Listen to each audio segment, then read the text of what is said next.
Mon âme semblait partir lentement, tirée vers ce visage suspendu au-dessus de moi.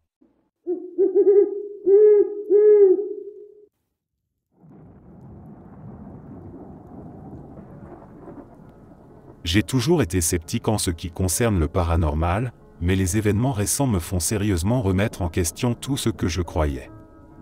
La famille de mon ami a emménagé récemment dans une nouvelle maison, et ils vivent des expériences inexplicables. Ses deux parents sont pourtant les personnes les plus terre à accent grave terre et rationnelles que j'ai jamais rencontrées. Anciens militaires, ils se sont toujours moqués de l'idée des fantômes. Peu après leur installation, ils ont commencé des travaux de rénovation. En refaisant le câblage de la cuisine, son père a remarqué une lampe déconnectée qui clignotait sans raison.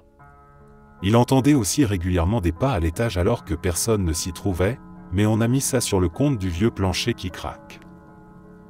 Puis les choses ont commencé à devenir plus étranges. Une nuit, il a entendu une voix de femme dans une autre pièce qui appelait quelqu'un nommé Jeff. Pour la première fois, il avait l'air vraiment secoué. Quelques jours plus tard, il a de nouveau entendu la même voix. On s'est dit que ça devait venir des voisins, ou peut-être de la télévision. Puis ce fut au tour de sa mère. Une nuit, elle s'est réveillée en ayant la sensation qu'on la tirait par le pied pour la faire sortir du lit. Elle a d'abord pensé que c'était le chien, jusqu'à ce que cela se reproduise quelques nuits plus tard alors que le chien n'était même pas dans la pièce. À ce stade, ils étaient assez perturbés pour commencer à enquêter. Ils sont allés à la mairie pour consulter l'historique de la maison et ont découvert qu'un certain Jeff avait bel et bien vécu là. J'aimerais croire qu'il ne s'agit que d'une série de coïncidences, mais chaque fois que je me rends dans cette maison, je ressens une impression étrange et troublante. Je n'arrive pas à expliquer tout ça, et le fait que Jeff ait réellement existé rend les choses beaucoup plus difficiles à ignorer.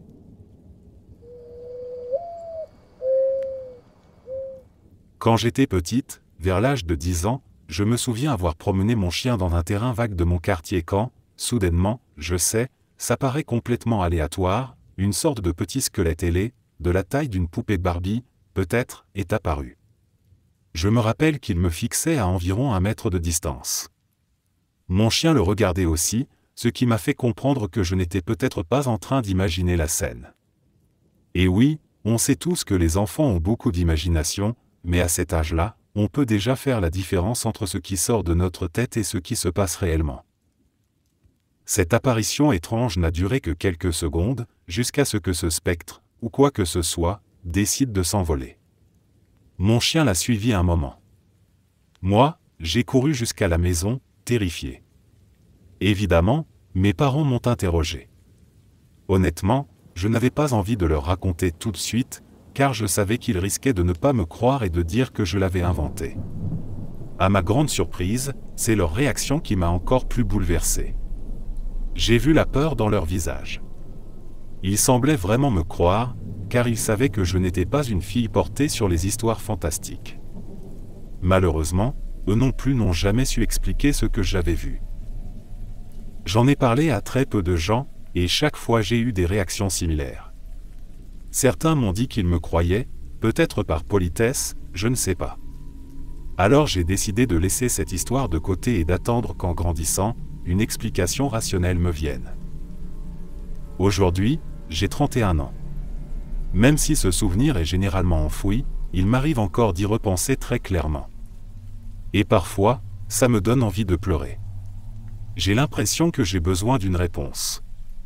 J'aimerais savoir si quelqu'un d'autre a déjà vu quelque chose de semblable. J'ai dû nettoyer la maison d'un membre âgé de ma famille. Dans un placard, il y avait des peintures représentant Lucifer, des démons, des anges, ainsi que de nombreux bocaux et ce qui ressemblait à des herbes médicinales. Il y avait aussi un tiroir entier, d'environ 30 cm, rempli de cheveux humains. Cette personne a environ 90 ans et ne se déplace quasiment plus. La maison dégage une atmosphère extrêmement étrange, comme si quelqu'un vous observait. J'ai dû sortir précipitamment à plusieurs reprises, en laissant parfois l'eau couler ou des lumières allumées. Cette sensation est particulièrement forte dans le grand dressing où tous ces objets étaient rangés. Est-ce que je devrais m'inquiéter? Est-ce de la sorcellerie? Ou bien autre chose? Comment puis-je me protéger? Le sol et les murs autour des peintures et des objets semblaient pourrir, alors que tout le reste de la maison était en bon état. Quand j'étais seul dans la cuisine, j'ai entendu quelque chose bouger à l'autre bout de la maison.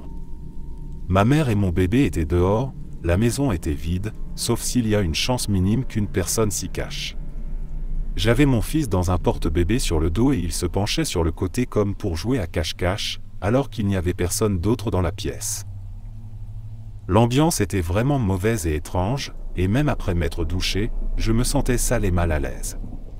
Merci pour toute aide ou recommandation. Je suis désolé, je ne sais pas vers qui me tourner pour ce genre de choses. Je dois encore y retourner pour finir le nettoyage, mais j'ai peur. Aussi, après être allés sur la propriété et dans la maison, mon fils et moi avons été réveillés toute la nuit. À partir de 3 heures du matin, il n'a plus réussi à se calmer. J'ai dû le tenir pendant qu'il hurlait, ce qui ne lui ressemble pas. Ma mère est d'accord pour dire que la maison est étrange. Elle n'a rien remarqué récemment, mais elle a déjà eu des expériences bizarres là-bas.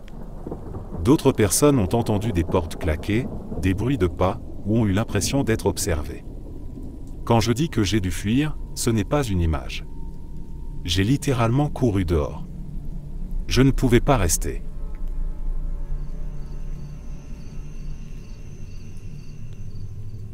Pour donner un peu de contexte, cette relation a été marquée par des tourments mentaux et physiques. Elle a duré environ 10 ou 11 mois avant que je décide d'y mettre fin. Malheureusement, il y a eu quelques fois où je me suis retrouvé de nouveau en sa présence après la rupture. C'est à ce moment-là que mon histoire commence. Pour donner un aperçu de ses croyances, au début de notre rencontre, on discutait de l'importance d'avoir une bonne relation avec Dieu dans un couple équilibré. Il se vantait d'avoir lu la Bible en entier et portait parfois une croix. Mais plus tard, quand on s'est remis ensemble une deuxième fois, il a commencé à montrer ses véritables centres d'intérêt, qui étaient liés à Satan et à des textes païens. Il m'a montré les endroits où il avait gravé des runes païennes sur les murs, près de l'endroit où il dormait. Il arrivait qu'il exprime un intérêt pour les sacrifices d'animaux ou même qu'il parle de prières adressées à des entités démoniaques. Pourquoi je ne suis pas parti immédiatement? Cette relation était née d'un moment de désespoir. Je me sentais seul et j'avais l'impression que ce gars était le seul à pouvoir combler ce vide. Oui, c'était stupide, je le sais maintenant. Après notre rupture, lors de la dernière fois où je suis allé le voir, on était dans mon camion et on discutait normalement. Puis, soudainement, en plein milieu d'une phrase, j'ai tourné la tête vers lui. Et là, tous les signes de vie et la moindre étincelle dans ses yeux avaient disparu. Ses yeux étaient devenus comme des vides, presque d'un noir mat. Son visage ne reflétait plus aucune émotion. Je regardais quelque chose d'autre que mon ex. Et cela a duré un moment vraiment inconfortable.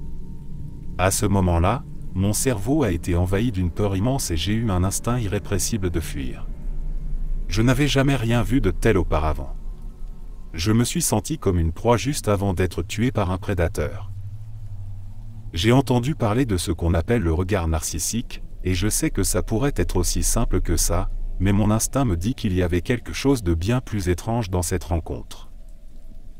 J'essaie juste de comprendre ce que ça pouvait être, ce qui a pu montrer son visage à ce moment-là, ou s'il y a d'autres personnes qui ont vécu quelque chose de similaire. Cet événement s'est produit il y a plus d'1 an, mais il continue de me hanter. Ses yeux sont gravés dans ma mémoire.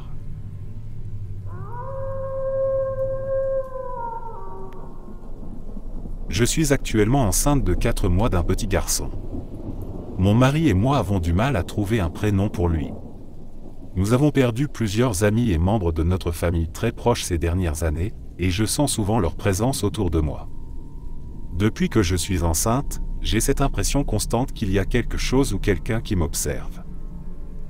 Hier soir, j'étais sous la douche, et j'ai ressenti à nouveau cette présence. J'ai commencé à me demander si l'âme de ce bébé à naître ne venait pas rendre visite à sa future famille, comme pour nous sentir, en quelque sorte.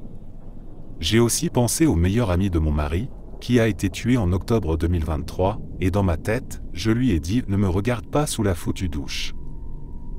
Après ça, je suis sorti et je me suis allongé dans le lit pour regarder la télé. 5 minutes plus tard, Alexa s'est mise à parler toute seule, la définition Wikipédia du prénom et plus de détails. Mon mari était dehors, alors je suis allé le voir pour lui demander s'il avait dit ou lancé quelque chose. Il n'avait aucune idée de ce dont je parlais. Au bout de 5 minutes à paniquer, je lui ai enfin raconté ce qui venait d'arriver. Il m'a répondu « Eh bien, c'est clairement un signe, on dirait qu'on a trouvé le prénom. » C'est fou parce que ce prénom n'était même pas sur notre liste et ça a été complètement aléatoire.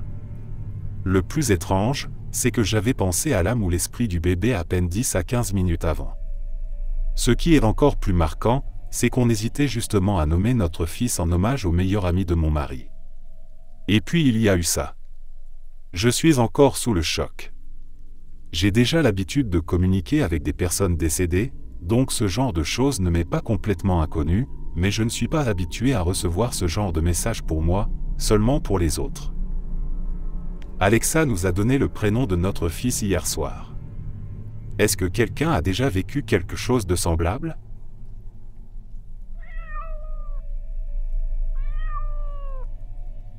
Je pleurais dans les bras de ma mère parce que je savais que c'était la dernière fois que j'allais la voir. Elle m'a dit de ne pas être si triste, qu'elle était fatiguée d'être dans ce corps brisé, et qu'elle sentait qu'elle pourrait m'aider de l'autre côté, car à ce moment-là, j'avais des problèmes. Elle m'a dit qu'elle le savait. Je lui ai fait promettre de tenir bon jusqu'à ma prochaine visite, 1 mois plus tard. 2 semaines ont passé, et elle m'a appelé.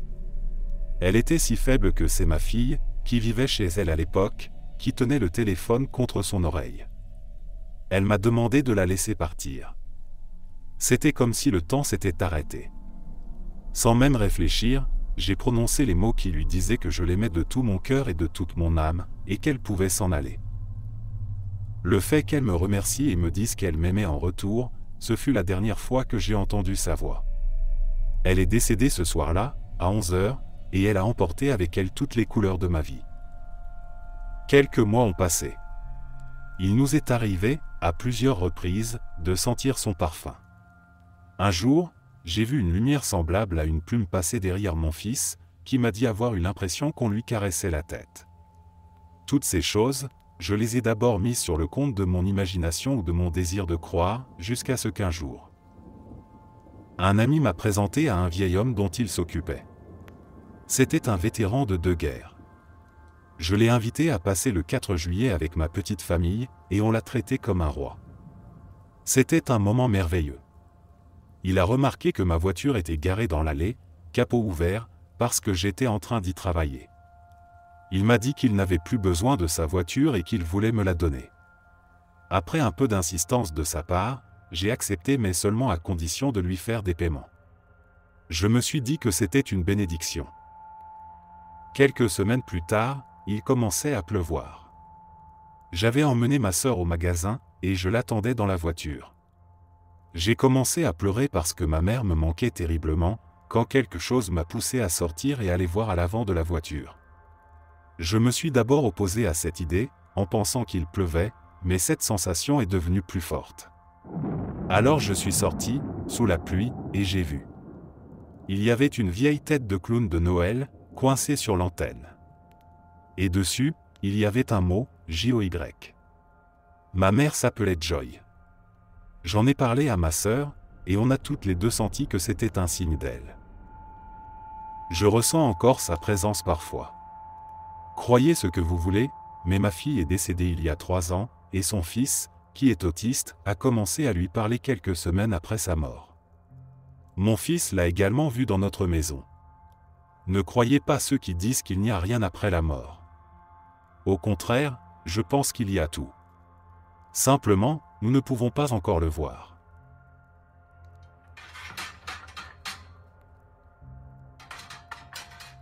À l'époque, je travaillais tard le soir dans une pizzeria et je rentrais chez moi vers 3h du matin plusieurs nuits par semaine.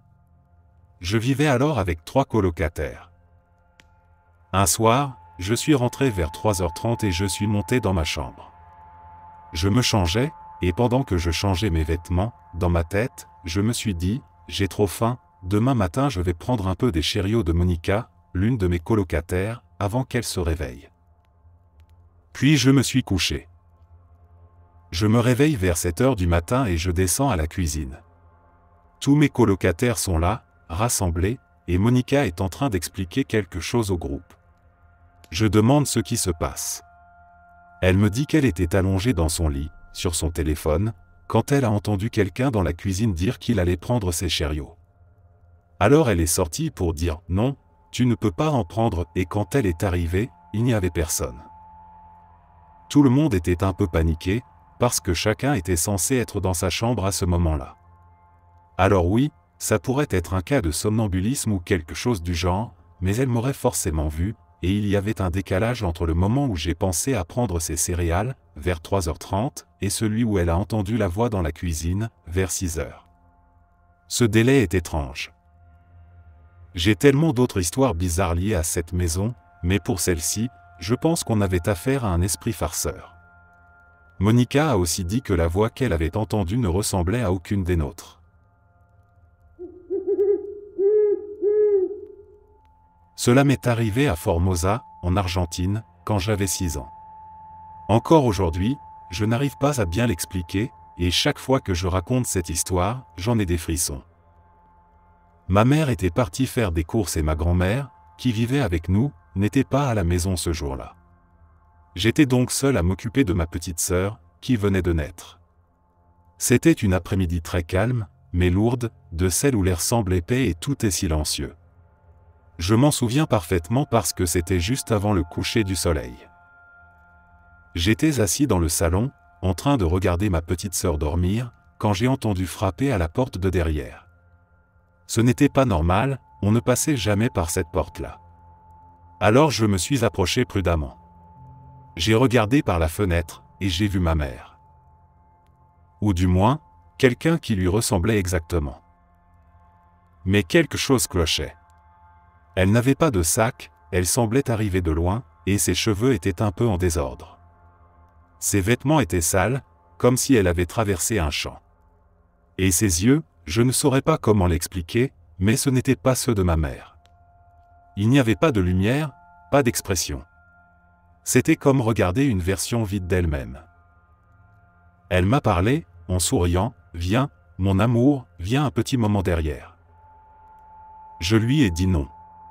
Je lui ai dit d'entrer. Je suis resté de l'autre côté de la porte, attendant qu'elle l'ouvre. Mais elle ne l'a pas fait. Elle ne franchissait pas le seuil. Elle ne s'approchait pas.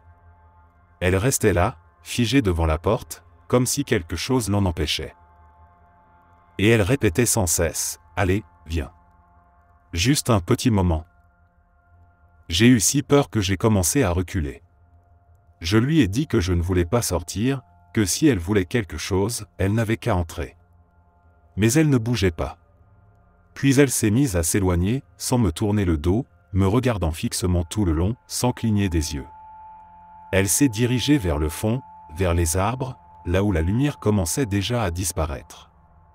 La dernière chose que j'ai entendue, c'était sa voix, basse, « Viens, viens avec moi. » Quand elle a disparu derrière les arbres, j'ai fermé la porte à clé et je suis allé directement voir ma petite sœur. Je l'ai serrée contre moi et je n'ai plus bougé jusqu'à ce que ma vraie mère arrive, avec ses sacs de course et toute transpirante à cause de la chaleur. Elle ne comprenait pas pourquoi j'étais si effrayé. Ce n'était pas elle qui était venue plus tôt. Je n'ai jamais su ce que c'était. Je ne l'ai jamais oublié. Mais depuis ce jour, je n'ai plus jamais regardé le fond de cette maison de la même manière.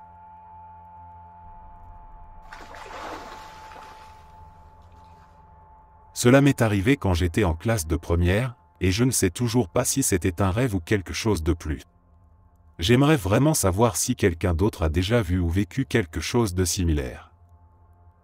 Je me suis réveillé en pleine nuit, et toute ma chambre était illuminée par une étrange lumière verte très vive. C'était un peu comme la lumière d'une lampe torche, une lumière directionnelle. Comme si quelqu'un la pointait directement sur moi. Complètement perdu, confus et à moitié endormi, je me suis redressé et j'ai regardé autour de moi, jusqu'à ce que je remarque que la lumière venait de ma porte, qui était entr'ouverte. Quand j'ai regardé vers la porte, j'ai vu quelque chose qui se tenait là. Ça ne bougeait pas au début. La porte était à moitié ouverte, mais on pouvait le voir. C'était une silhouette grande. Ça ressemblait à une femme très grande. Sa peau avait l'aspect de l'écorce d'un arbre, et ses yeux étaient la source de la lumière verte. Il ne reflétait rien, il brillait vraiment. Elle jetait un œil par l'entrebâillement de la porte, donc je ne voyais qu'un seul œil. Elle avançait lentement une main dans ma chambre, le long du mur, comme si elle essayait d'entrer. Elle avait des griffes. Puis elle m'a remarqué. Elle a hurlé. Le cri ressemblait à celui d'une femme, mais en même temps, pas vraiment. C'était dérangeant, et il y avait une tonalité anormalement grave. Elle m'a montré tout son visage, bouche grande ouverte, qui, contrairement aux yeux, ne brillait pas, c'était un simple trou noir, et elle a levé ses deux bras. Elle avait des cheveux, et ils flottaient vers le haut, comme quand on s'apprête à être frappé par la foudre. Et là, j'ai fait la pire chose possible. J'étais tellement terrifié que je me suis glissé sous les couvertures.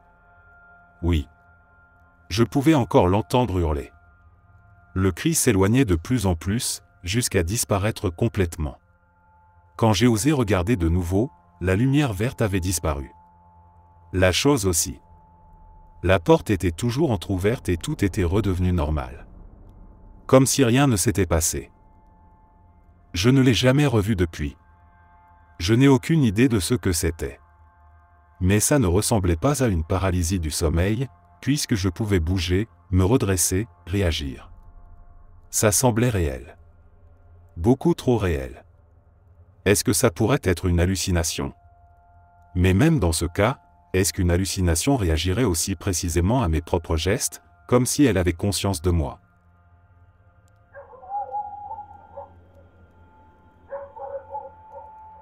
J'ai été témoin de plusieurs entités étranges pendant mon enfance.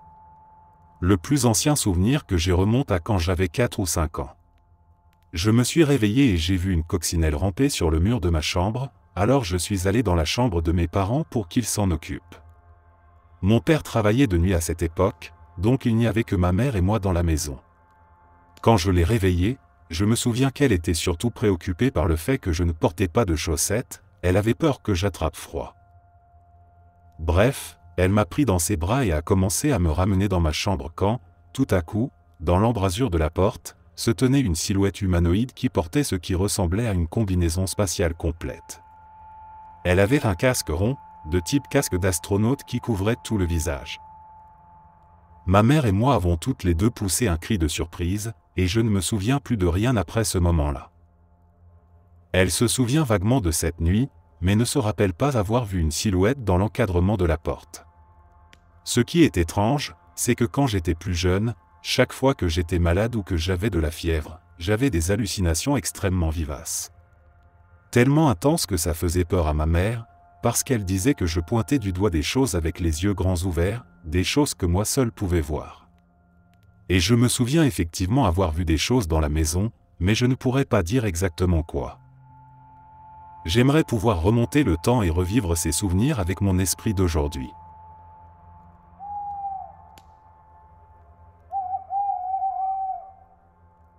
Je travaille comme aide-soignante privée auprès d'un homme de 91 ans atteint de démence, avec un cancer du cerveau, et actuellement en soins palliatifs. Il a déjà vécu plusieurs mois de plus que ce que son neuro-oncologue avait prédit. Il a des bons jours et des mauvais, et aujourd'hui était un mauvais jour. Sa famille et moi pensons qu'il est très proche de la fin. Ces derniers temps, il appelle souvent sa femme, décédée il y a 4 ans. Il demande aussi souvent son petit chien, qui est mort l'année dernière.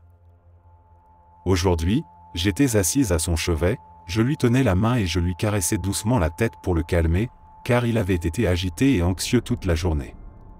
Du coin de l'œil, j'ai vu une silhouette blanche traverser la pièce. J'étais certaine d'avoir vu quelque chose, mais je me suis dit que c'était sûrement parce que j'étais très fatigué. Environ 1 heure plus tard, toujours assise à son chevet, j'ai vu une silhouette blanche semblable, mais beaucoup plus petite, traverser le sol à toute vitesse. À ce moment-là, j'ai vraiment commencé à croire que je ne rêvais pas. Les jours comme celui-ci, quand on sent qu'il ne tient plus qu'à un fil, il devient souvent très inquiet, très effrayé. Il appelle Dieu à l'aide. Il appelle aussi sa femme. Une fois, Il s'est même fâché contre une autre soignante parce qu'elle n'ouvrait pas la porte d'entrée. Il disait que sa femme attendait dehors dans le froid. Il ne s'est calmé que lorsque la soignante a ouvert puis refermé la porte. Ma théorie, c'est qu'il a peur de traverser vers l'autre côté, alors sa femme et son chien essaient de l'encourager à venir. J'espère de tout cœur qu'il trouvera bientôt la paix, et qu'il pourra être pleinement réuni avec eux.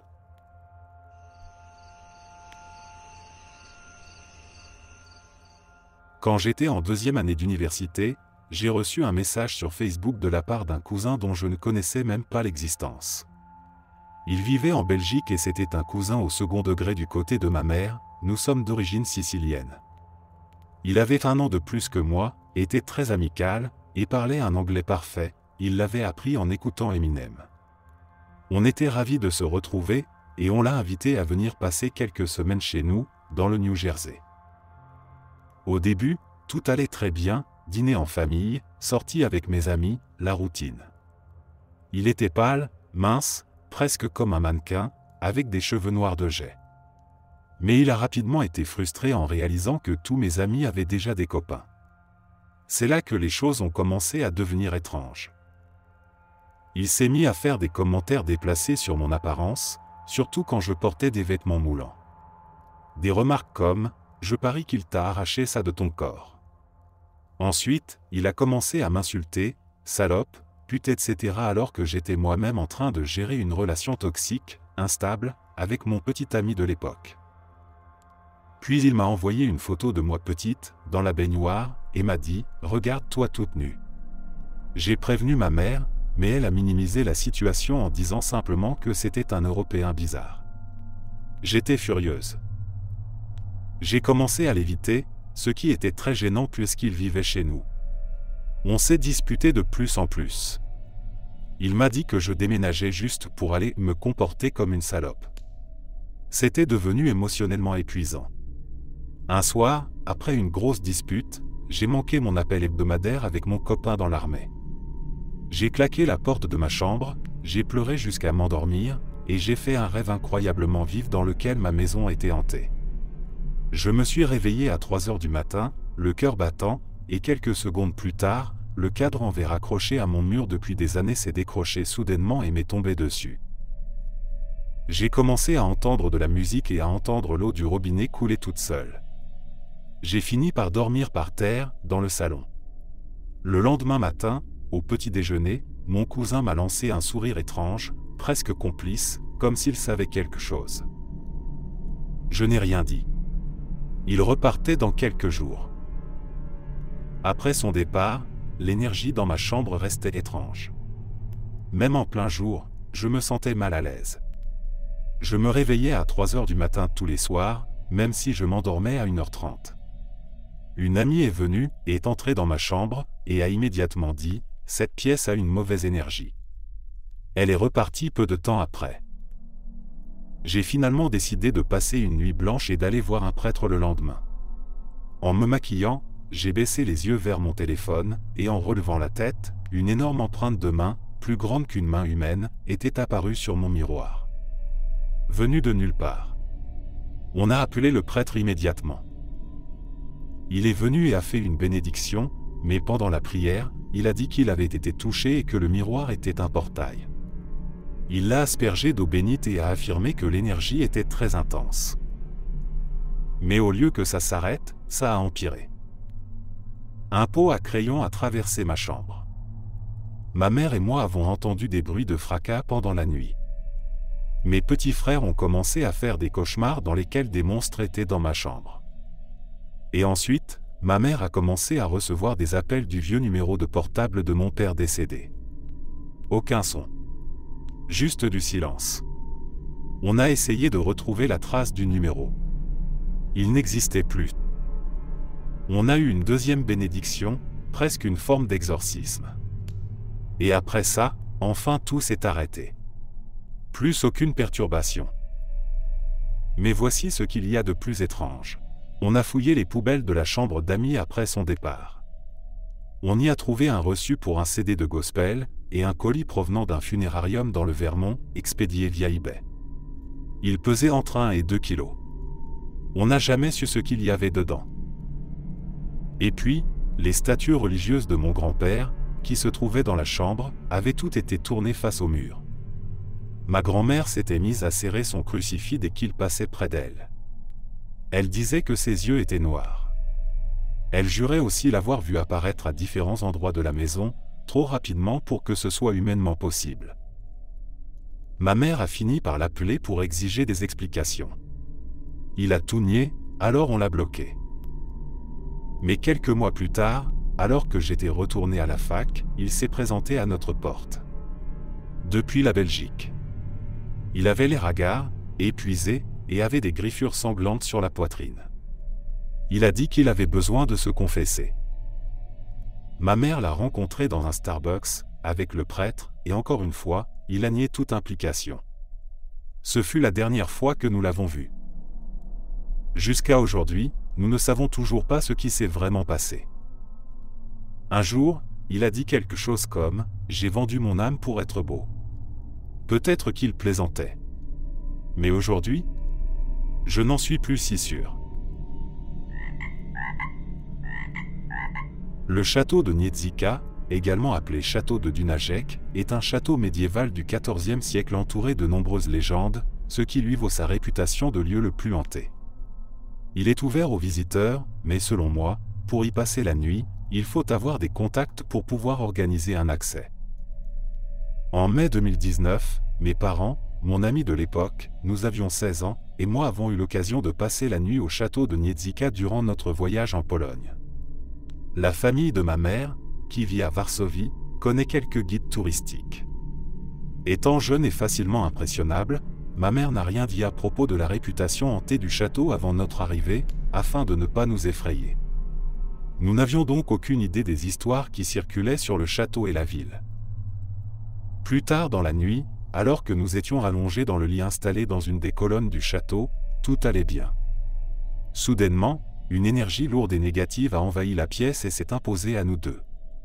C'est difficile à décrire sans paraître cliché, mais c'était vraiment une sensation de menace imminente.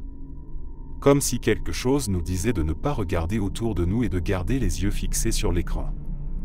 On a plaisanté en disant que cet endroit était vraiment hanté, car on a eu des frissons au moment où l'énergie a changé. Il n'y avait aucun déclencheur, on était juste en train de regarder un film tranquillement. Ce qui nous a vraiment troublés, c'est que nous avons ressenti exactement la même chose au même moment. Plus tard, alors qu'on continuait à regarder des films sur l'ordinateur portable, il était déjà très tard. Mes yeux étaient fixés sur l'écran, mais je savais que quelque chose me regardait. Mon amie m'a alors désigné un endroit derrière la commode, près de l'entrée, et m'a dit qu'elle ressentait une mauvaise énergie et qu'elle ne voulait pas regarder dans cette direction. Étrange, non ? La meilleure description serait celle d'une ombre ou d'une silhouette, ou peut-être même rien de visible, mais on sentait clairement une présence dans ce coin de la pièce. Le plus frappant, c'est que mon ami et moi avons pu décrire exactement la même chose de façon identique. Des cheveux blonds ou dorés, une présence féminine sans aucun doute, et une énergie extrêmement négative, triste, voire en colère. On ne voyait rien de nos yeux, mais on savait exactement où elle se trouvait et à quoi elle ressemblait.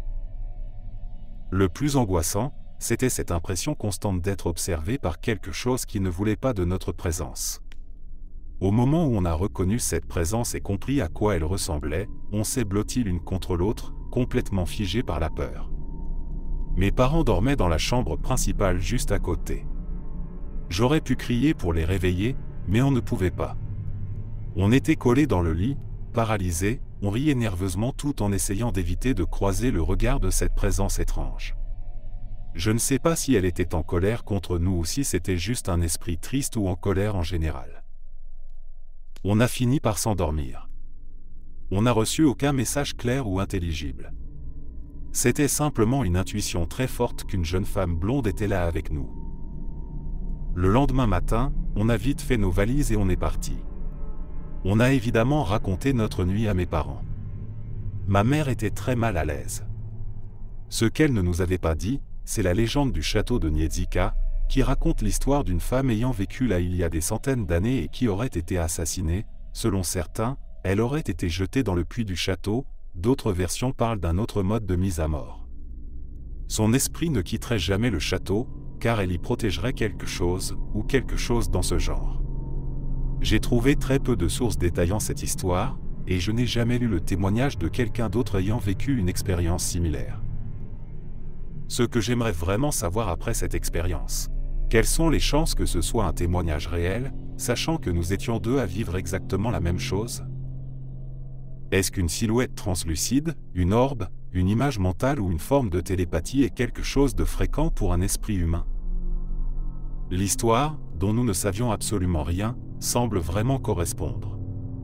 C'est une coïncidence troublante entre ce que nous avons ressenti et l'histoire de la dame du château de Niedzika.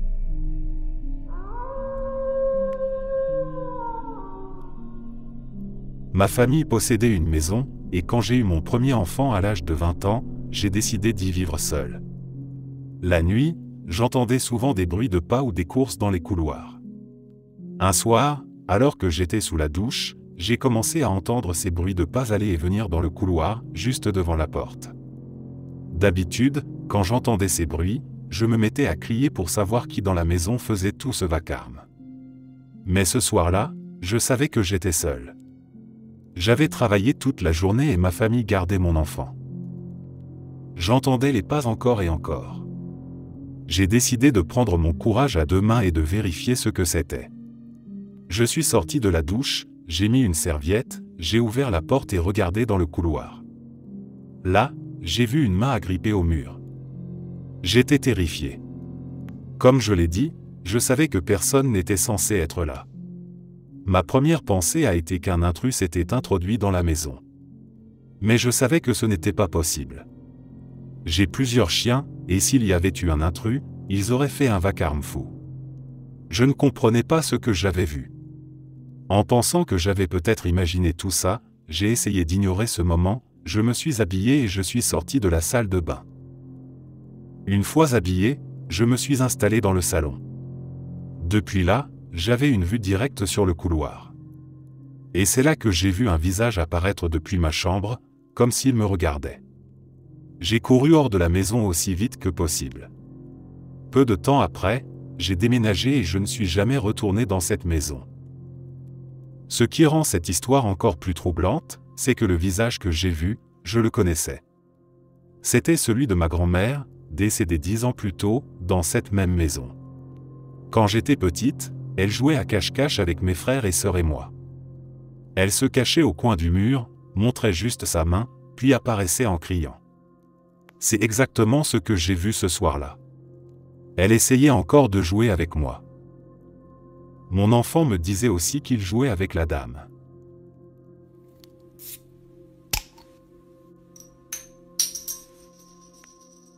Je ne parle littéralement plus à ma grand-mère parce qu'elle ne me croit pas et pense que je suis folle. Le reste de ma famille me croit, d'ailleurs. Mais cette histoire, c'est la mienne. Ma première expérience avec lui remonte à mon enfance. J'étais très jeune, probablement autour de 3 ans, mais je m'en souviens parfaitement, c'est l'un de mes souvenirs les plus marquants. Je m'étais levé de mon lit pour aller boire un verre d'eau. Ma chambre était au bout du couloir, juste à côté de celle de mes parents. En passant devant leur chambre, j'ai pu les voir endormis dans leur lit, et mon petit frère, qui était alors un bébé, dans son berceau. Et là, debout au-dessus du lit de mes parents, se tenait un grand homme ombre avec des cornes. Il me regardait droit dans les yeux et souriait. J'ai quand même été chercher mon verre d'eau puis je suis retourné me coucher. J'étais terrifié, mais j'étais une enfant, alors je ne comprenais probablement pas ce que j'avais vu. La deuxième expérience est arrivée quand j'avais environ 12 ans. C'est venu de nulle part. Je partageais une chambre avec mon petit frère. C'était une petite pièce. Nos lits étaient parallèles, chacun dans un coin de la pièce, avec environ 1,5 m entre les deux. Au pied de mon lit se trouvait la porte, et au pied du lit de mon frère, l'armoire. Une nuit, je me suis réveillé et j'ai vu, debout au pied du lit de mon frère, un homme ombre très grand qui me fixait. Il avançait lentement vers moi puis repartait brusquement dans le coin sombre de la pièce. Je ne voyais pas ses yeux, mais je sentais son regard. Cela a duré des mois. En général, ça se passait comme ça, mais parfois il changeait ses habitudes. Je me souviens très bien d'une nuit où il a sorti des chaussures du panier et les a fait flotter dans la chambre avant de les laisser au sol. Le lendemain, je les ai toutes ramassées. Cela n'a cessé qu'après mon changement de chambre. Je sais que ce n'était pas de la paralysie du sommeil, car je me levais souvent pour aller aux toilettes et je devais passer à côté de lui. Je faisais semblant de dormir, mais il n'était pas dupe. C'était franchement terrifiant de se retourner et de voir cette grande masse noire juste au-dessus de toi, puis disparaître d'un coup dans l'ombre. La dernière fois que je l'ai vu, ce n'était pas en personne, mais c'était la seule vision que j'ai eue. C'est comme s'il était entré dans ma tête. J'avais environ 16 ans, j'étais assise sur mon lit, à noter, toutes ces expériences ont eu lieu dans des maisons différentes, et tout à coup, ma vision s'est troublée. J'ai vu cette silhouette dehors pendant que j'étais à l'intérieur. Le ciel était rouge sang, il y avait de l'herbe, mais rien d'autre. La seule chose qui nous séparait, c'était une porte vitrée coulissante qui s'ouvrait lentement. Et là, je suis revenu à moi. J'étais complètement secoué, mais c'est la dernière fois que je l'ai vu. Évidemment, j'ai plein de questions, mais honnêtement je ne m'attends pas à avoir de réponse claire. Qu'est-ce que c'est? Un démon? Quelles sont ses intentions? Pourquoi n'avait-il plus de cornes les fois suivantes? Pourquoi semble-t-il n'apparaître physiquement que lorsque mon frère est présent? Est-ce qu'un jour quelqu'un lui a dit de ranger après son passage? Pourquoi apparaît-il à ces moments-là? Pourquoi est-ce que moi seul le vois? Encore une fois, je ne sais pas ce qu'il est. Et pourtant, même en étant très sceptique de nature, je sais que cette chose existe vraiment.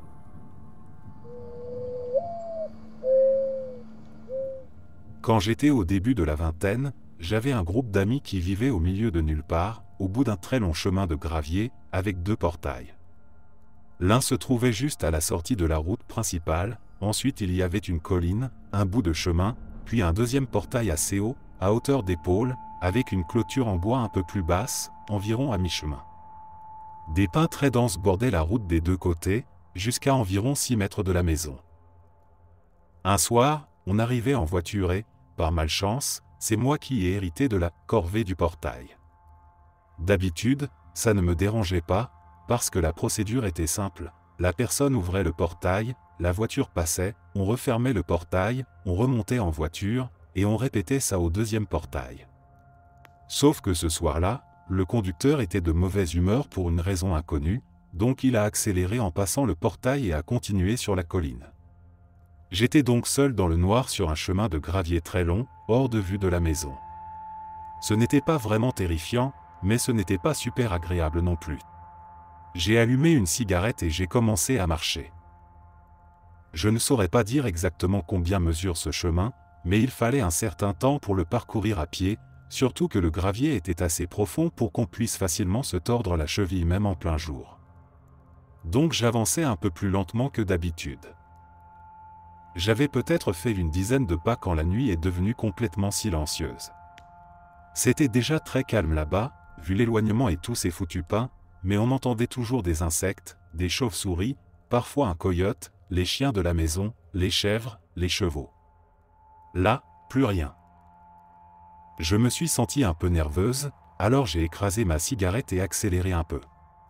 Tout allait bien jusqu'à ce que je m'arrête pour refaire mon lacet, et là j'ai entendu une pierre dévaler le chemin, à environ 1,50 m derrière moi, sur la droite. C'était étrange, mais je me trouvais près du corral, donc je me suis dit qu'un des chevaux ou une des chèvres avait dû faire tomber une pierre en jouant. En temps normal, je serais allé caresser leur museau, mais il faisait noir, j'étais fatigué. Je me suis remise à marcher, et assez vite, j'ai entendu quelque chose marcher derrière moi, un peu à droite, dans l'herbe au bord du chemin. J'ai commencé à jurer intérieurement, pensant qu'un des animaux s'était échappé. J'espérais que ce soit un chien, parce que je n'étais clairement pas équipé pour gérer un cheval ou ce foutu bouc agressif dans le noir. J'ai commencé à trottiner pour prévenir quelqu'un à la maison. Et le quelque chose a commencé à trottiner aussi. Bon, me suis-je dit, peut-être que je peux l'attirer jusqu'à la maison. En plus, vu le bruit qu'il faisait, ça devait être un cheval. Puis je me suis inquiété. Il était dans les arbres. Et s'il courait à l'aveugle, il risquait de se blesser. J'aurais eu mauvaise conscience. Alors je me suis arrêté et j'ai fait des bruits pour l'appeler, essayer de l'attirer sur le chemin où je pourrais attraper sa crinière et le guider jusqu'au portail suivant. Et comme j'étais absente depuis un moment, quelqu'un allait bien finir par venir voir où j'étais. Sauf que le cheval s'est mis à courir dans l'autre sens. Donc je me suis remise à courir aussi, toujours en faisant des bruits pour essayer de le calmer. Je répétais les noms des chevaux pour essayer de le rassurer. Mais en courant après un animal peureux dans le noir, j'ai fini par me dire que c'était une très mauvaise idée. Heureusement, j'étais proche du premier portail. Je me suis arrêté, puis j'ai repris mon chemin vers la maison, de plus en plus énervé. J'étais toujours seul dans le noir, à jouer à chat avec un foutu cheval sur ce qui me paraissait maintenant être le plus long chemin de gravier du monde, entouré de pins géants, tout ça parce que Miles avait décidé de péter un câble et de se barrer à la maison. J'étais persuadé que le deuxième portail serait fermé aussi, et là-bas il n'y a quasiment pas de lumière à cause des arbres. J'allais devoir tâtonner pour trouver le loquet ou carrément escalader. Et personne ne venait voir ce que je devenais. Le silence ambiant rendait l'endroit encore plus sinistre. J'ai donné un coup de pied dans une pierre pour me soulager, j'ai lancé une petite prière à n'importe quelle divinité protectrice du bétail idiot qui court dans les bois la nuit, puis j'ai repris mon chemin. Arrivé à peu près au même endroit que tout à l'heure, j'ai entendu des pas lourds, à moitié sur le gravier, à moitié sur le bord du chemin, un peu derrière moi. Donc au moins, la chose était sortie des arbres et sur le chemin. Je me suis retourné et j'ai vu une grosse silhouette s'avancer près du premier portail. Cool. En marchant, j'ai eu une drôle de sensation. Quelque chose clochait. J'ai tourné la tête, la silhouette était toujours là, un peu plus près, sous la lumière de la lune. Et là j'ai compris. Elle était plus mince par endroits qu'un cheval ne devrait l'être. Et plus longue. Et depuis quand un seul cheval se sauve tout seul? Quand un s'échappe, les autres suivent. Juste au moment où mon cerveau réalise que ce n'est pas un de leurs chevaux, la tête de la créature se lève.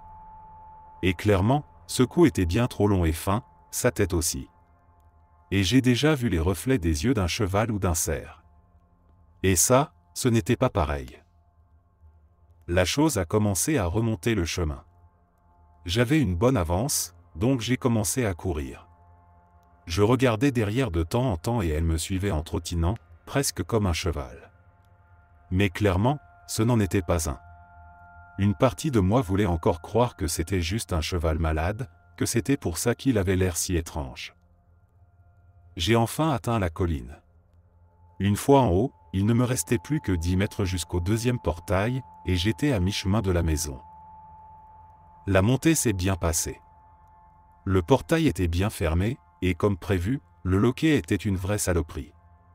Je me suis retourné pour voir où en était la chose.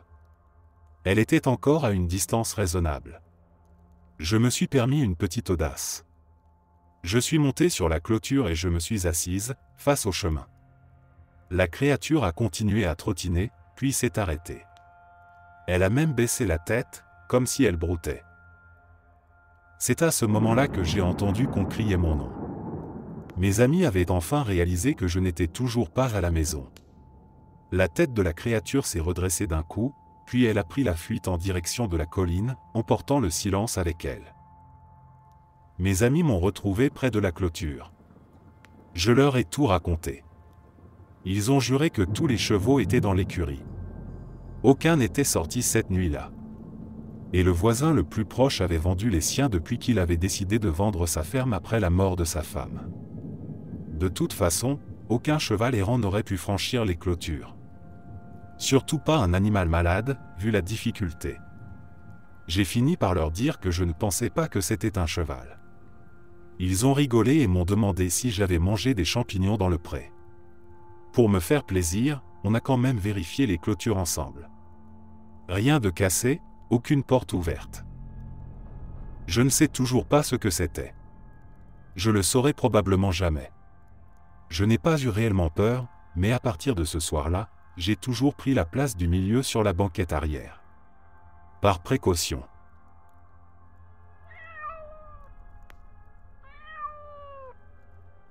Mes frères et sœurs et moi avons des âges très rapprochés, ce qui fait que nous partageons énormément de souvenirs en commun. Nos cousins habitent aussi à seulement 5 minutes, de l'autre côté de la ville, donc ils étaient très souvent chez nous. Ma mère a toujours adoré collectionner des œuvres d'art vintage, et le tableau accroché dans la cuisine ne faisait pas exception. Il était placé juste au-dessus de la table, donc impossible de le rater. C'était une grande peinture, encadrée dans un cadre ancien en bois. Elle représentait un ruisseau qui traversait la Seine en son centre, avec de l'herbe épaisse et des arbres verts de chaque côté.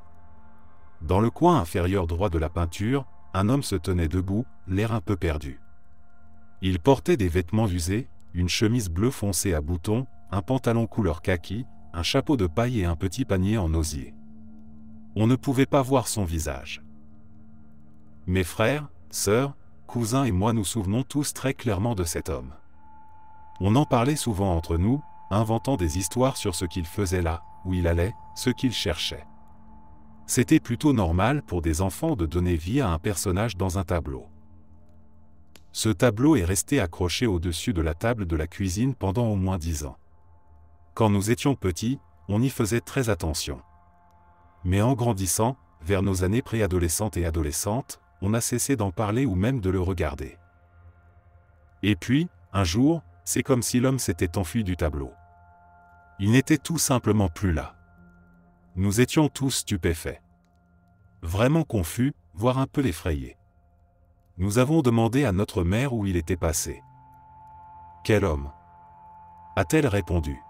« L'homme dans le tableau. Celui avec le petit panier et le chapeau. » Avons-nous crié. Elle nous a assuré à plusieurs reprises qu'il n'y avait jamais eu d'homme dans ce tableau. Et qu'en fait, sur les centaines de tableaux de la maison, aucun ne représentait un homme avec un panier en osier. Aucun ne représentait un homme tout court, car elle préférait les paysages et les scènes de nature. Affolé, je suis allé fouiller dans la boîte où sont rangées toutes nos vieilles photos d'enfance. Je fouillais rapidement, quand je suis tombé sur une photo où l'on voit mes frères, mes sœurs et moi. Et derrière nous, accroché au mur, on voit bien le tableau. Il est là. Et pourtant, il n'y a aucun homme dessus. On pourrait penser que nous avons, étant enfants, imaginé un personnage dans la peinture, qu'on lui a donné une histoire et qu'avec le temps on s'est convaincu de sa présence. Mais ce n'est pas ça. Encore aujourd'hui, chacun de nous peut décrire exactement son apparence. Nous nous souvenons parfaitement des histoires que nous avions inventées sur lui. Et surtout, nous savons que nous ne l'avons pas inventé.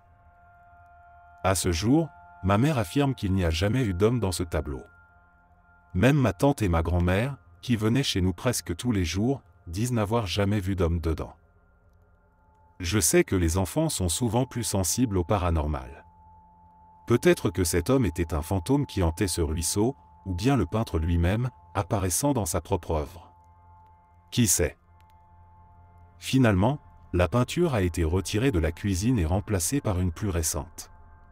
Aujourd'hui, elle est accrochée dans la cage d'escalier. Et l'homme n'est jamais réapparu. Jusqu'à ce jour, nous n'avons jamais trouvé la moindre explication. Et nous restons les seuls à nous souvenir de lui.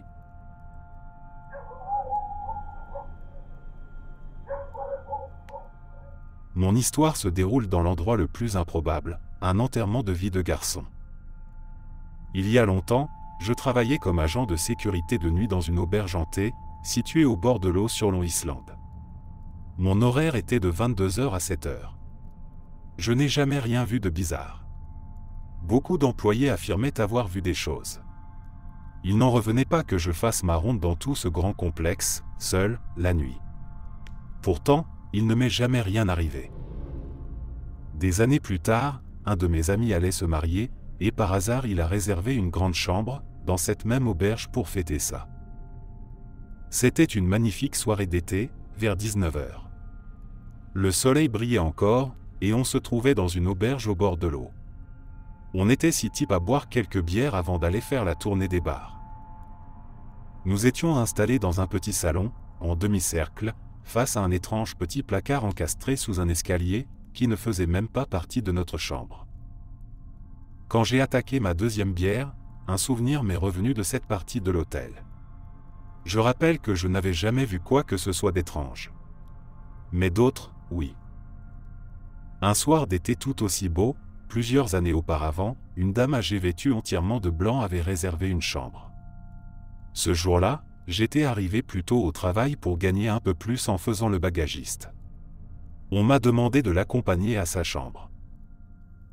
J'emmène donc cette dame, qui ressemblait à Miss Havisham, vers l'escalier qui menait à sa chambre.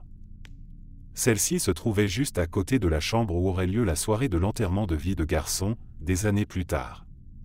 Elle s'est arrêtée dans la cage d'escalier, a commencé à trembler légèrement, puis s'est tournée vers moi et a dit « Cette partie de l'hôtel est très hantée ». Je ne savais pas quoi répondre. J'ai ouvert la porte de sa chambre, et elle est entrée. Quand je suis retourné à la réception, j'ai raconté ce qui s'était passé. Le réceptionniste a rigolé et m'a dit « La blague, c'est que cette aile est la plus récente de l'hôtel. Elle a été construite dans les années 70. À l'époque, ça ne faisait qu'une vingtaine d'années. La vieille dame est restée étrange toute la nuit. Elle appelait le room service, c'est-à-dire moi, après 22 heures, et commandait toujours les choses par deux. Je me souviens qu'elle avait demandé 2 coupes de champagne. Et à ce que j'avais vu, elle était toute seule dans cette chambre. Vers minuit, elle a dit qu'elle entendait des grattements dans le mur. J'ai dû faire une ronde complète de l'auberge pour chercher des ratons laveurs ou des écureuils. Je n'ai rien trouvé du tout.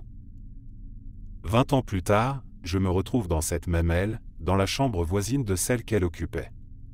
Je suis en train de raconter cette histoire.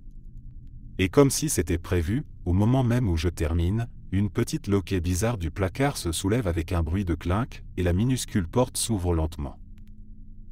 2 ou 3 d'entre nous l'ont vu se produire sous leurs yeux, et nous sommes restés sans voix. Les autres, qui écoutaient à moitié, ont demandé « Qu'est-ce qu'il y a ?» Ross, notre organisateur de la soirée, a répondu « Le placard vient de s'ouvrir tout seul. » Ceux qui n'avaient pas vu n'étaient pas impressionnés. Mais ceux qui avaient assisté à la scène étaient un peu secoués. Ross a refermé la porte et a replacé soigneusement le loquet sur la serrure. On est retourné à nos bières, et rien d'autre que de la boisson, je précise. Les discussions sont reparties tranquillement. Puis, à nouveau, clinque, la porte s'ouvre de nouveau. Cette fois, je n'ai pas vraiment vu le moment précis, mais tout le monde l'a vu s'ouvrir. Tous sauf un gars, qui pensait qu'on lui faisait une blague. On a tous juré qu'on ne mentait pas. Ross a remis le loquet en place. Le sceptique a dit « Je ne quitte pas cette porte des yeux ». On lui a répondu « Très bien ». Et petit à petit, la conversation a repris. 10 minutes plus tard, je sens la main du sceptique sur mon épaule. Cette fois, le loquet se soulève très lentement, comme s'il voulait faire un spectacle. Clinque. La porte s'ouvre encore une fois. Là, quelques-uns ont laissé échapper un petit cri de surprise. À peine 1 heure s'était écoulée depuis que l'histoire du placard avait commencé. Il y avait encore plein de lumière naturelle dans la pièce. On s'est tous levés pour aller examiner la porte de près. Finalement, on s'est rassis, on a continué à boire, même si beaucoup gardaient un œil de côté sur le placard. Il ne s'est plus ouvert. 2 des gars devaient dormir dans cette chambre cette nuit-là. On les a raccompagnés vers 2 heures du matin. Le placard était bien fermé. Ils ont raconté que rien ne s'était passé pendant la nuit. Voilà mon histoire. Ce n'est pas grand-chose, je le sais, mais on était tous d'accord pour dire que quelque chose de vraiment étrange s'était produit.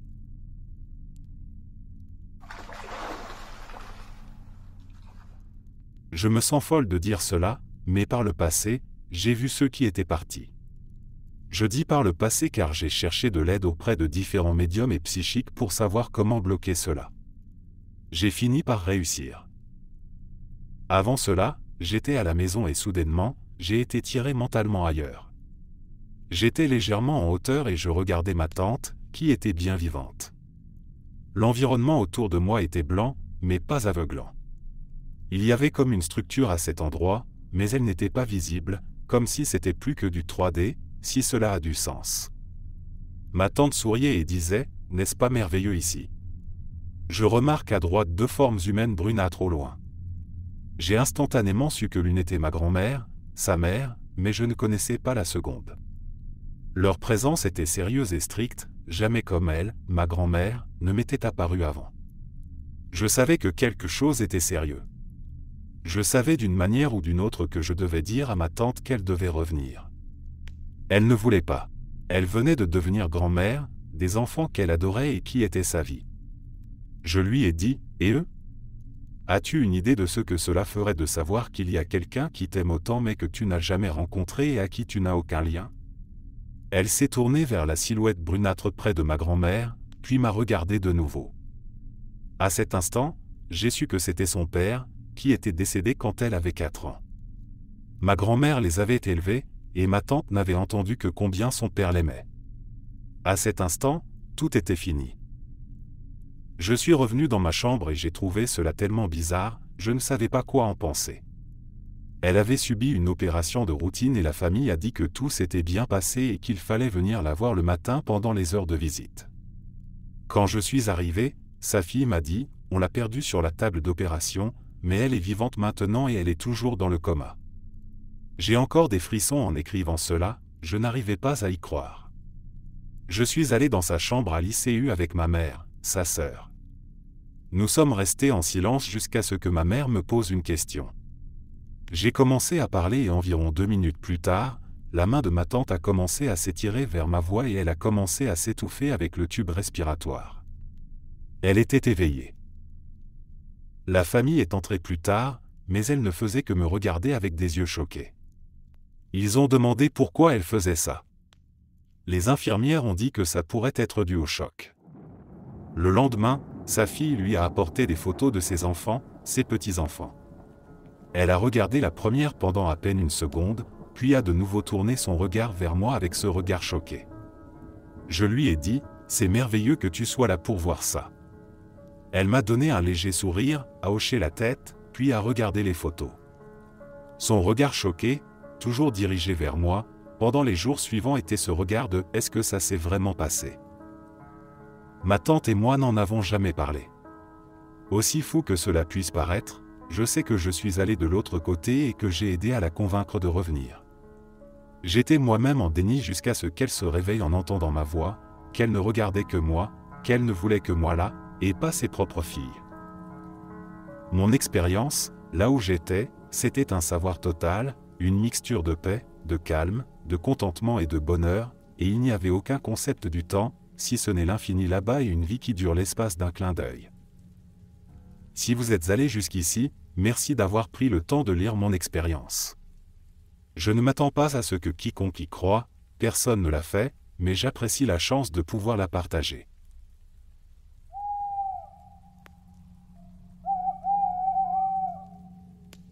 La chose la plus perturbante qui puisse arriver à un enfant, c'est de voir quelque chose de réel et de ne recevoir aucune aide. Quand j'étais en maternelle, je restais souvent éveillé dans ma chambre à l'étage, écoutant tout ce que je ratais en bas. Je voulais regarder l'émission tardive avec mes parents et jouer avec mes jouets. Je passais de nombreuses nuits assis sur mon lit ou debout près de la porte, juste pour écouter. Le couloir devant ma chambre était une frontière interdite. Il était sombre, creux et toujours menaçant. Une nuit, du coin de l'œil, j'ai aperçu une lumière. Il y avait une silhouette qui regardait dans ma chambre. Elle était complètement pliée à la taille, et la seule chose que je ne pouvais pas voir, ce sont ses jambes. Je suis resté figé, mon cœur battait à tout rompre. Mon petit frère dormait dans son lit à côté de moi et j'avais envie de crier, mais aucun son ne sortait. Voici la chose étrange, ce n'était pas humain, mais c'était grand, peut-être 2,70 mètres environ, et il était entièrement constitué de lumière dorée. La silhouette était de forme humaine. Il y avait une tête, des bras, des jambes, mais je ne pouvais pas dire s'il s'agissait d'un homme ou d'une femme. Et elle ne marchait pas. Au lieu de cela, elle flottait, comme si elle était portée par une sorte de convoyeur. Il y avait un son particulier qui accompagnait toujours ses visiteurs, ce n'était pas vraiment de la musique, mais c'était proche du bruit que font plusieurs bols creux joués ensemble, ou un peu comme, ce que je sais maintenant être, un tambour de panda. La silhouette m'intimait de rester silencieux, mais pas avec des mots, et de ne pas avoir peur. La silhouette, accompagnée de 2 autres, se déplaçait d'avant en arrière dans le couloir. Puis, ils se tenaient au pied de nos lits. Leurs visites étaient fréquentes. Parfois, je voyais leur lueur dans les coins d'une autre pièce, mais le plus souvent, ils se tenaient presque comme des gardiens devant ma chambre. Je me souviens que j'ai fini par parler des gens dorés à ma mère, mais après une curiosité initiale, elle l'a écarté comme étant le fruit de mon imagination. Je ne sais pas pourquoi ils étaient là, mais après cela, j'ai commencé à faire des rêves qui se réalisaient dans la réalité. Cela m'effrayait le plus car je ne pouvais pas les contrôler, et presque tous ces rêves m'avertissaient que quelque chose de terrifiant allait se produire. La première fois qu'un rêve s'est réalisé, c'était quand mon frère et moi rendions visite à mes grands-parents. Il était toujours très turbulent et un peu espiègle, et ma grand-mère manquait de patience face à toute cette énergie. Dans mon rêve, elle en avait assez et devenait effrayante, ce qui n'était pas du tout son caractère. Elle le tirait par le bras à travers la cuisine pour l'emmener au sous-sol, tandis qu'il traînait les pieds, le visage rouge et baigné de larmes, protestant. La maison de mes grands-parents était vieille et en mauvais état. Le sous-sol était un espace sombre, humide, un vide que personne n'utilisait. Je pouvais sentir l'odeur de moisie et de terre. Une seule ampoule éclairait faiblement le centre de la pièce, tandis que les coins demeuraient dans l'ombre. Nous n'osions jamais aller au-delà des 2 premières marches. Je voyais la terreur sur le visage de mon frère, et pire encore, la détermination de ma grand-mère. Elle répétait toutes les choses qu'il avait faites pour l'agacer, et lui disait qu'il allait être enfermé au sous-sol pour le reste de la journée, tandis qu'il implorait de ne pas y aller. Puis je me suis réveillé. Plus tard dans la journée, la scène exacte se déroula sous mes yeux, avec une incroyable stupéfaction. J'ai commencé à dire tout bas les mots que ma grand-mère allait dire, avant même qu'elle ne les prononce. Chaque son, chaque expression, chaque mouvement physique, je les avais déjà vus. Au milieu des cris et des pleurs, elle tirait mon frère, s'approchant de plus en plus de la porte du sous-sol. Terrifié, je suis intervenu et je lui ai supplié de lui donner une chance de plus. Je lui ai assuré que j'irais jouer avec lui et le garderais occupé. Il y a eu d'autres fois où ce type de rêve et d'avertissement a perturbé mon sommeil. Il continue encore aujourd'hui, mais pas aussi souvent. Cependant, maintenant, je peux les distinguer de mes autres rêves. Mon corps me le dit aussi, quand je ressens ce malaise familier, comme si je regardais un cauchemar se répéter.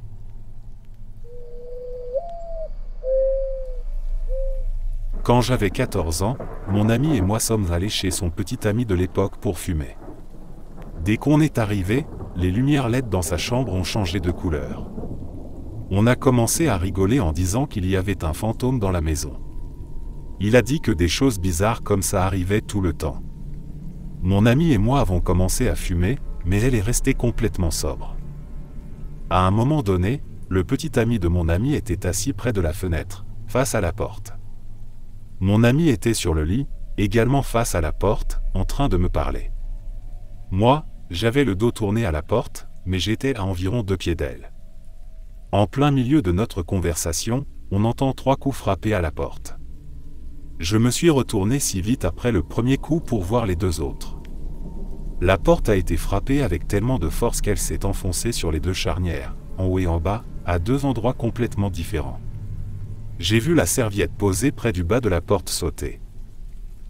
Évidemment, les parents de mon ami n'étaient pas à la maison, car nous avions 14 ans et on fumait de l'herbe, mais le petit ami de mon ami a crié maman car on pensait qu'on avait été surprise. Personne n'a répondu. Il s'est approché de la porte et l'a ouverte. Il n'y avait personne derrière la porte, et son chien était dans le couloir, endormi, comme si de rien n'était. Il faut savoir que mon ami était complètement sobre et qu'elle a raconté l'histoire exactement de la même manière que moi.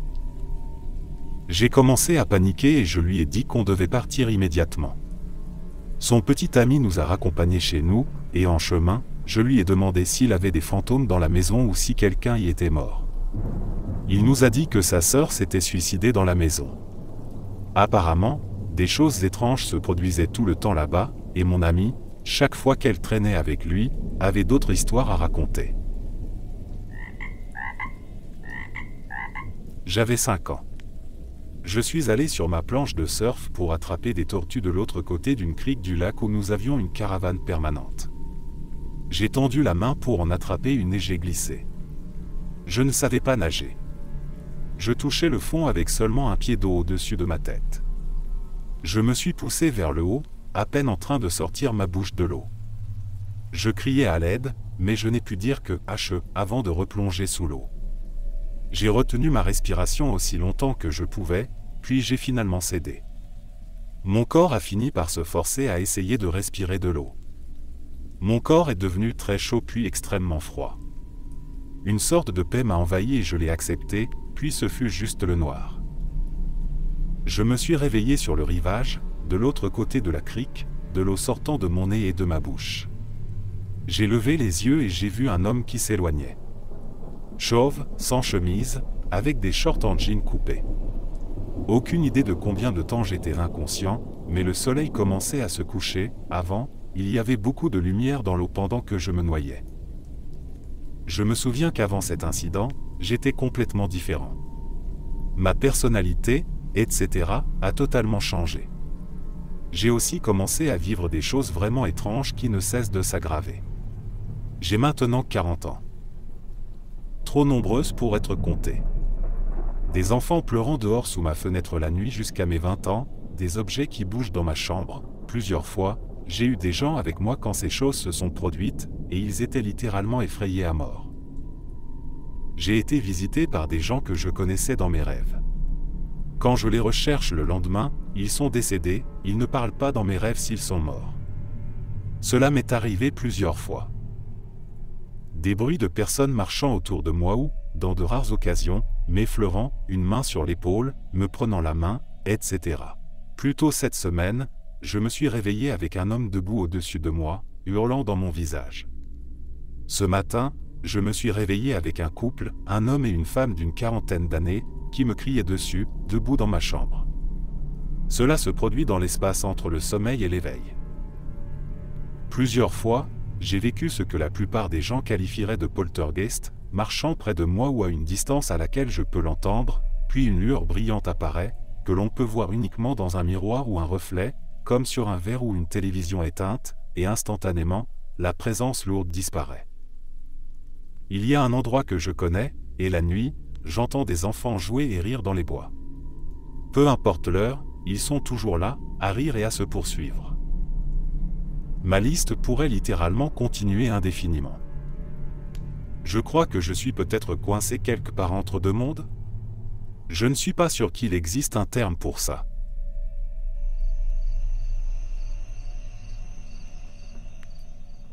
Cela peut ne rien être. Ou peut-être que j'ai juste besoin d'écrire tout ça et de voir si quelqu'un d'autre a déjà vécu quelque chose de similaire. Je vis dans un petit complexe d'appartements. Seulement 6 unités. Un de mes voisins, Monsieur Langston, est décédé il y a environ une semaine. Cause naturelle, ont-ils dit. Il vivait seul et restait plutôt discret. Un homme calme. Une routine. Chaque nuit, j'entendais sa télévision, généralement des jeux télévisés anciens ou des westerns. Il s'endormait probablement devant, je pense. Ça devenait du bruit de fond. Je ne le remarquais plus après un moment. Après son décès, le propriétaire a changé les serrures. Je lui ai demandé, et il m'a dit que l'électricité avait aussi été coupée. Mais ces derniers soirs, sa télévision s'est remise à s'allumer. Vers 2h13 du matin, comme une horloge. Mais ce n'étaient plus des jeux télévisés maintenant, juste des grésillements. À plein volume. Comme un bruit de tempête de neige, ce genre de statique qu'on n'entend plus vraiment. Cela ne se produit que la nuit. Jamais le jour. Et quand je suis allé frapper à sa porte, juste pour voir si quelqu'un squattait ou faisait des bêtises, ça s'est éteint. Instantanément. Comme si elle savait que j'étais là. J'ai enregistré le bruit la nuit dernière, pensant le montrer au propriétaire. Quand je l'ai ralenti, je jure que j'ai entendu quelque chose sous la statique. Une voix. Elle a dit mon nom. Je n'ai plus touché à la porte. Je ne sais pas qui me croirait de toute façon.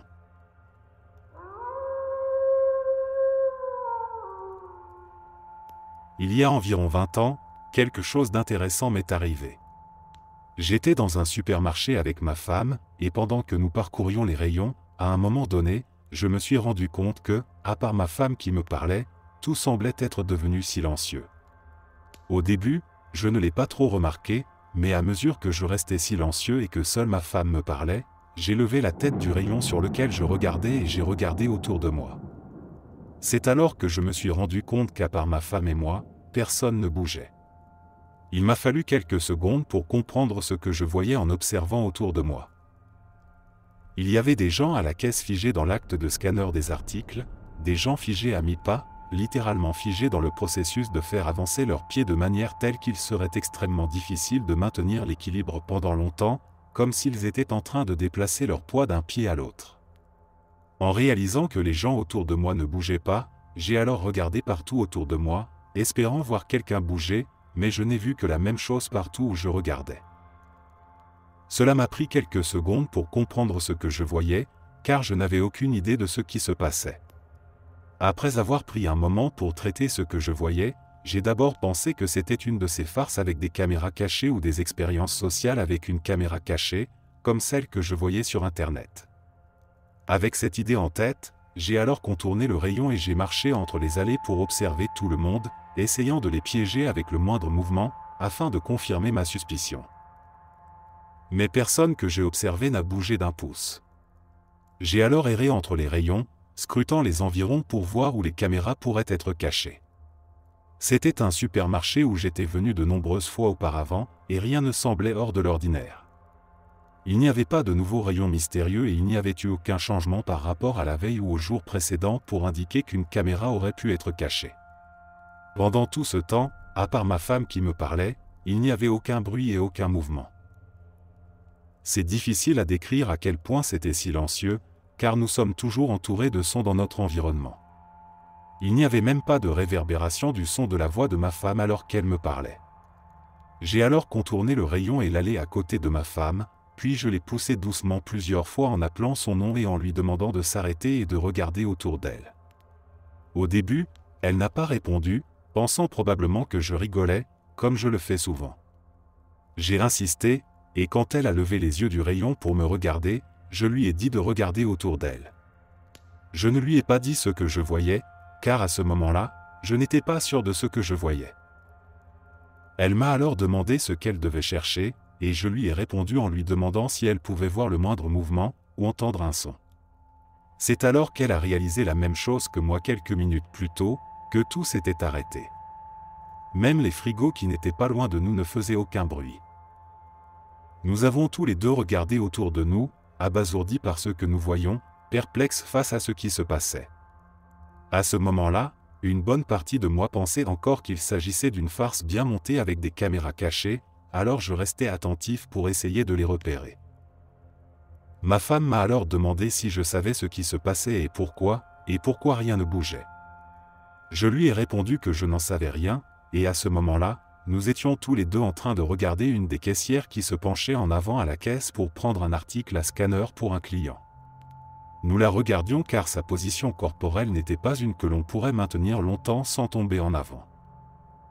Soudainement, tout a repris, et la caissière a pris l'article, puis l'a scanné, et tout le monde a recommencé à bouger comme si de rien n'était. En même temps que tout a recommencé à bouger, le bruit est revenu, et c'était presque assourdissant comparé au silence précédent.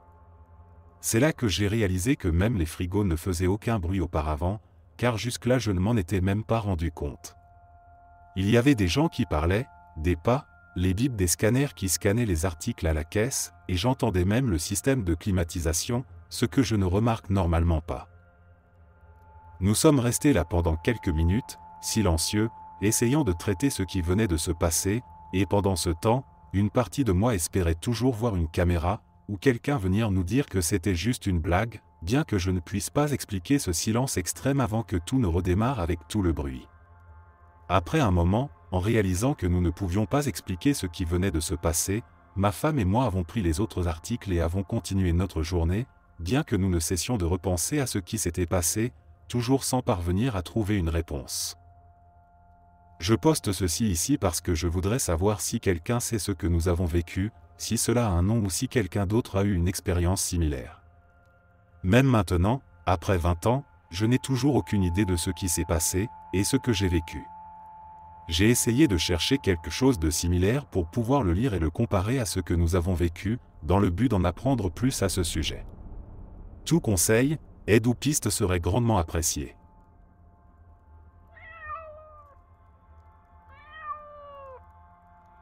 Je crois que tout a commencé dès les premiers jours après mon départ. Après des années passées sous le contrôle d'un homme violent, j'avais enfin trouvé le courage de partir.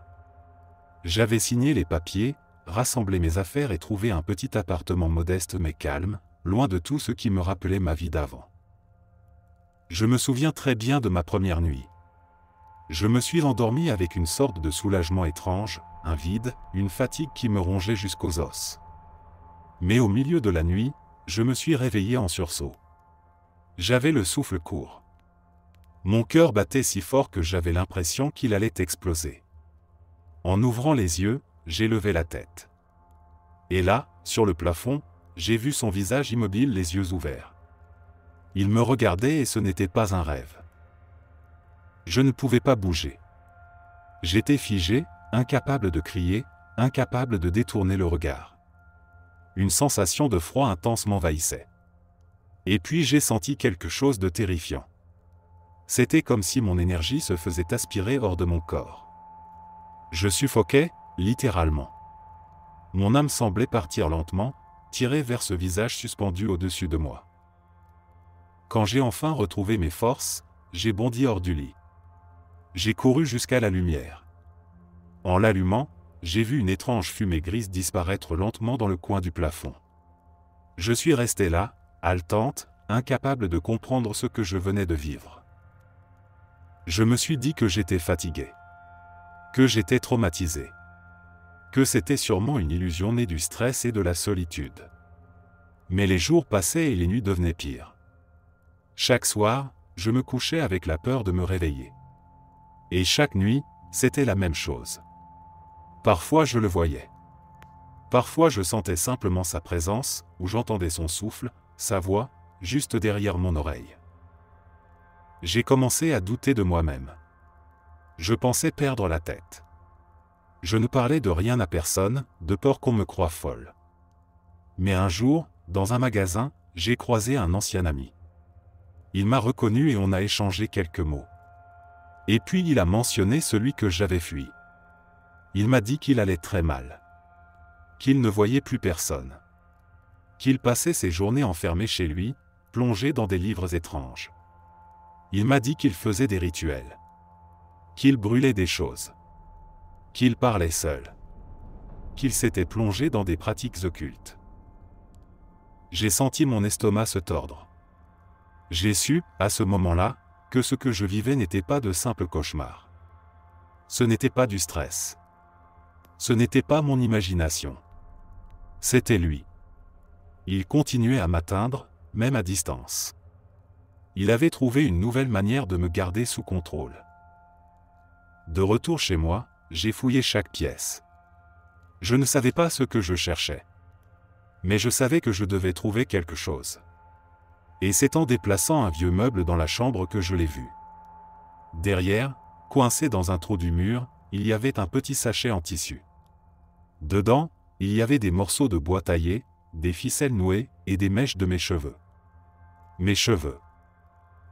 Je suis parti le soir même. J'ai dormi chez mes parents. Je n'ai jamais remis les pieds seul dans cet appartement. J'ai trouvé un nouveau logement, dans une autre ville. J'ai changé de numéro. J'ai coupé tous les ponts. Je ne veux plus jamais le revoir. Je ne veux plus jamais entendre parler de lui. Je ne sais pas ce qu'il faisait exactement. Je ne veux même pas l'imaginer. Mais depuis, je crois à ces choses. Aux forces qu'on ne voit pas, à la sorcellerie, aux présences qu'on sent sans pouvoir les expliquer. Et surtout, je sais maintenant qu'on peut quitter un corps. Mais qu'une âme malveillante, elle, peut parfois continuer à vous suivre. Merci d'être resté jusqu'à la fin. N'oubliez pas d'aimer la vidéo, de vous abonner et de partager vos propres histoires en commentaire. On se retrouve demain à la même heure devant ce feu.